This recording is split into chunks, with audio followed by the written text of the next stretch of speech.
Hey gang, well, what are we doing? I went to the Portland, Indiana swap meet, and I think I've got a date magnet up here. Do I? Do I not? Doesn't look like I do. Do I? I do not. Got 2017. Anyway, the swap meet's going on right now at Portland, Indiana. That's where I was all day yesterday. As you can see, there is something missing in here. There's a couple of somethings missing in here.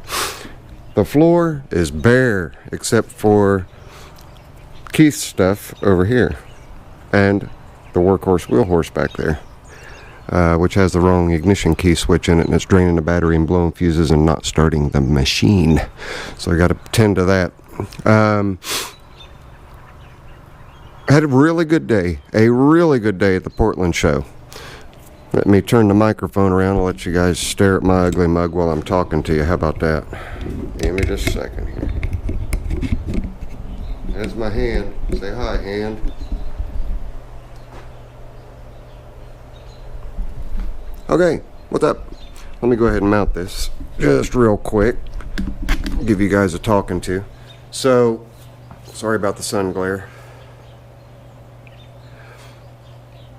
Met a bunch of kids who watch the Zippo videos, which is why I keep them G-rated, and met their parents and met husbands and wives, and just a lot of people who watch my videos were there, and I went incognito, and everybody that wanted to recognize me recognized me, which it humbles me.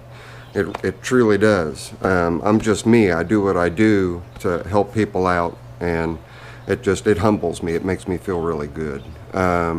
But I get over there, and I was supposed to meet up with Tim, so I met up with Tim. He had offered to give me some 10 gauge wire to run for the mill, and so I went over there, and he stepped up, and I got the, I'm going to turn the microphone around again because all the rest of this is going to be showing you stuff, all of my goodies. There's my hand. Say hi, hand. Okay. Got plenty of wire because the wire is going to run from the breaker box right there all the way across, and then all the way down to about where the lighter case is right here. The mill's going to be right around this position. Between here and here, it's going to be in this area. So he was kind enough to give me all the wire that I needed for that, and that saved me a boatload of money. He also had all these milk cans, so I bought 2 of those, $5 a piece. I didn't think was bad, and I'm glad I did because I went back to pick this stuff up, and he had sold every single one of the buckets that he had to an Amish guy. And then he threw in a 30 amp circuit breaker for me as well, which is really awesome. I'll put that in line with the 3-phase rotary converter. And then we scan over here just a little bit more, and we've got a couple of Model 19 head gaskets. We've got a 42-piece set of insulated clamps. There's a story behind this. I was trying to locate a cable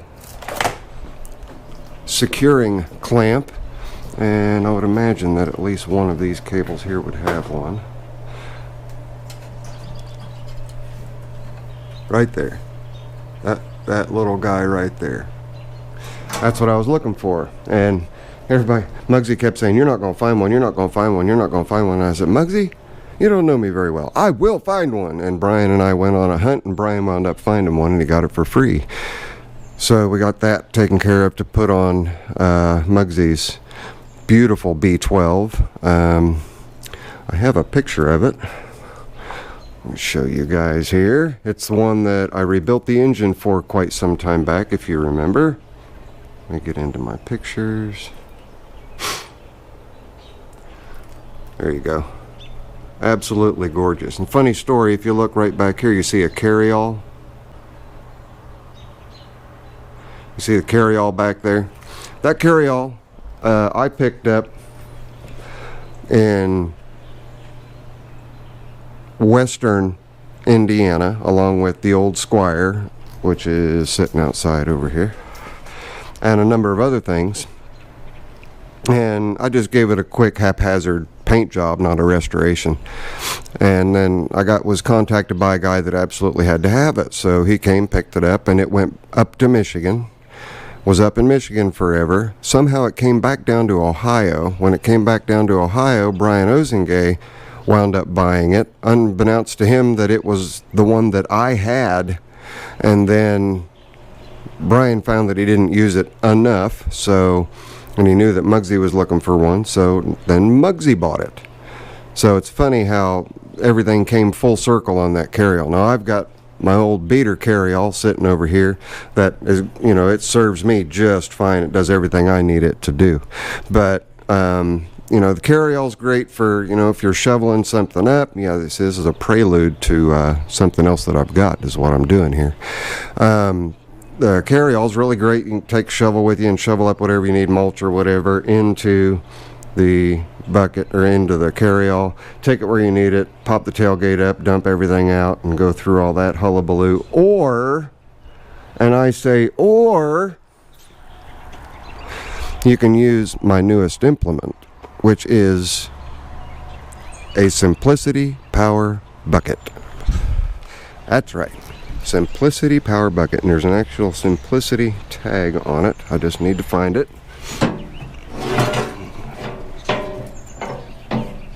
Where's the tag? I forget where the tag is. I know it's on here because I remember seeing it. Where's the tag? Where's the tag? Alright, we won't worry about looking for the tag right now, but I do know it's on there. Where's it at? I want to worry about it because I want to know where it is. But it's a very lightly used Simplicity Power Bucket. And you might have seen as I passed by, I also got a bandsaw, a proper metalworking bandsaw. So that came. It's a good thing I didn't take a tractor with me because the back of my truck was full. And this is a Cummins Mac. And not only do I have the bandsaw, but incredibly, I even have the owner's manual. How cool is that? Now, beyond this stuff, which I've covered, thank you very, very much, Tim. We have a couple of Model 19 gaskets. We have a box of insulated clamps. Now, funny story about these. These were purchased by Muggsy, and he was thinking, well, we can just use one of these to secure that cable. Well, that was what he already had on there, and his throttle cable was sliding up and down in it. With the rubber secure, it doesn't stay put. You needed that clamp that I showed you guys earlier on the cable over there on the wall. And then this guy, these are L-head 8 to 10 horse vertical shaft gaskets. There's 10 of them there. Can't pass that up, right? And then Brian Ozengay brought this. It's Orbital Buffer, so you know, sure, I'll take it. I don't have one. I use a high-speed buffer, but this will be nice just for a really quick once-over. Then, how long are we? 8:35. You guys know that a lot of times I will use this lifting strap right here. Well, I bought that lifting strap about 3 years ago for $5. And have wanted more. I have wanted more because they are so handy. And putting a double sling on something helps you balance loads out. So I found 3 of them. Got a red one, a yellow one, and a blue one. Paid a whopping $10 for all 3. She's only asking $3 a piece. I gave her $10 bills, told her to keep the change because they're well worth it to me. The blue one is a little heavier. The yellow one is a little lighter, and the red one is yet again just a little bit lighter weight. But anything that I do here, all 3 of these will be golden. Then out in the shop or in the garage, my hose is deteriorated, so I stopped off at my favorite Kurt's Carts and saw Vonda and Keith and picked up this. Now it says $12, but she gave it to me cheaper than that. Just another air chuck akin to the one that I use out here all the time. That one. So now I've got the spare. So that one will probably become the main shop, and then I'll take that one out to the gorge, out to the garage. So are we done yet? Well, actually, no, we're not done yet. If you look down here, you will see there's a little white 3-horse Briggs sitting all by itself, just chilling out and relaxing and not doing much. But it's gonna do much, because if we look here, you can see all the rust that's in this air cleaner box that was left outside for it to rain into. I'm not even going to attempt to do anything with this engine unless I've got some free time and just want to tinker. Connected to a high volume pump. The pump is stuck, so I got to throw some vegetable oil in it, get it freed up, but I want to separate these two. I don't want them to be married anymore. And then we're going to make a new base, because this base has about had it. And then we're going to install this with the Lovejoy that came with this engine. Now, I want you guys to get your sniffers ready. I'm going to open this lid here and get you down there. I want you guys to just take a sniff, okay? Take a sniff of that. Take a sniff. Woo, doggy. I hope y'all are all right. Just taking that cap off, the entire shop smells like varnish. That is, to me anyway, that's a good sign. That means this engine was run, the last time it was run was pre-ethanol. So being pre-ethanol, I am not the least bit concerned about being able to clean the whole thing up and to get it running happy and healthy. I've got a carburetor kit over here that I've had hanging up for quite some time. Where are you at? Right there. That is a diaphragm kit right there for that engine, so 2 to 5 gross horsepower. So that kit will go in to that engine, so I can take care of that. I'll pull and clean the screen on the check valve on the suction tube on the carburetor, but it's got good compression. It ought to be just an awesome little engine. Guy was asking $30. I opened the cap, told him to smell it, and I said that means I have a lot of work to do. I have to rebuild the carburetor. How about 20? Sold. So that's going to help Keith out with getting that going. But he came by the other day and borrowed my Honda Harmony tiller to till a little flower bed, and he absolutely loved it and asked me if I wanted to get rid of it, and I was like, nope, it's mine. But he said his wife really wants to get this one running. So this one's number 1, that one's number 2. This one is a if it can, and this one is a if it can. So, I mean, I'm sure I'll be able to get, I think that's a 5 horse there. So, yeah, we've got a 5 horsepower here. But I know that this is nothing but a big old babbling, rambling video that doesn't really contain a whole lot except for me talking. But I'm really jazzed about getting that. I think I mentioned before in another video, I purchased this mainly just to help out Barb with taking care of expenses and whatnot, and I thought it was really cool. And unless I can find a place that I can take it off the base and just store it for a looky-loo, it may get sold. So now, what else do we have? Well, we come out here.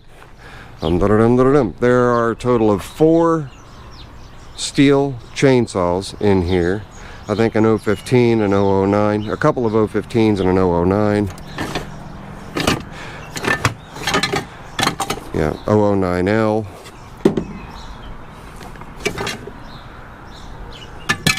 But it's all in here. Everything for them is in here. So mainly all I'm going to do is work on the 009L, because I have another one in there that needs a little bit of work, so I'm going to rob from Peter to pay Paul. So that's just a bunch of spare carburetor parts, which will come in handy for the vintage carburetors. Then we come over here. This is a Screaming Eagle 2 muffler stack that, for those of you who have been a subscriber for many, many years, may remember that this stack, this muffler, was on Ugly Alice for a number of years. So it may very well just end up right back on Ugly Alice. What do you think of that? Because Ugly Alice has just had a Nelson muffler on it for a number of years now. But I may just go ahead and put that back on. This is another one that I built. This is an off-brand and it is nothing but a wide open pipe. But this too can be used as a stack, obviously for like a rat rod-ish type tractor. And we have a 3 and 400 series center cap with the Alice Chalmers logo on it. We have one of the most unusual can openers and bottle openers and corkscrews that I have that I've seen. I've seen this type. I've got a few of them like this. We'll get up here and we'll show you.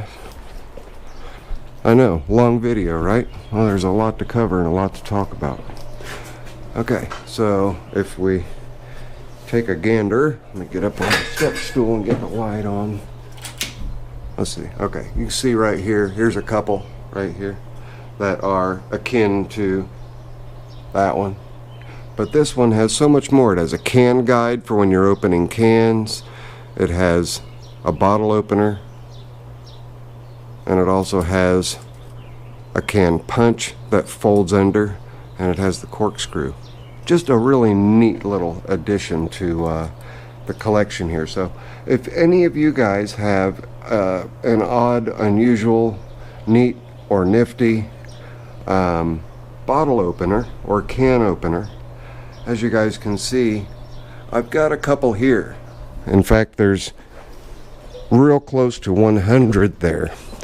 And I'll leave my P.O. box, my address down in the description. So if you click show more, you'll be able to see everything there. And what else have we got in the box? Let's get out here and see. We have a really bent up lift rod, but it's still a lift rod and I can straighten it out. That would be just like this rod that's right here. Just like that rod. Then we get 17 minutes, that's alright. We've got a fitting, which is pretty much toasted right there on the street valve, or street elbow. We have a an early model spindle with a bearing. We have a headlight ring from Guide Lamp. We have another muffler stack. This one looks a little better. It'll just take a little wire brushing on the threads. Then we have an air filter cover, and underneath the air filter cover is a brand new air filter, which is really cool to have. And then a couple of 12 to 16 horse air deflectors for the tops of the engines, and then a bunch of tire chains. A whole bunch of tire chains. This box probably weighs 50-60 pounds. See, here's the connectors here. It's the bitter end of it. But and that's what we've got from our single day haul out to the Portland, Indiana Gas Engine and Tractor Show. So quite a bit of stuff. And Zippo didn't go broke either. I did really well. And then this came in from Kyle at KT Pawn, just needs a servicing and gone through. So we'll get that done in short order so we can take it up there and get rid of it. But I do have a gentleman that is currently en route and is due to be here around 12:30. You can see the air cleaner right there to that engine. That is a 15 horsepower. That engine is what he's coming after. And you can see everything I've got to move to get that engine out of there. And mind you, I've got to make room to get the lift in there. So a lot of work to do. So I'm going to cut this off at 19 minutes and 20 seconds. This is your friendly neighborhood Zippo. If you guys liked this update, give me a big old thumbs up. Again, if you have any bottle openers or something like that that you would like to send, I'd absolutely love them. And of course, plates, and I don't care if it's duplicate states. Doesn't bother me in the least. So I will leave you with a cameo shot of the engine that's gonna make that pump work again. Friendly neighborhood Zippo. I'll holler at you later. I'm out of here.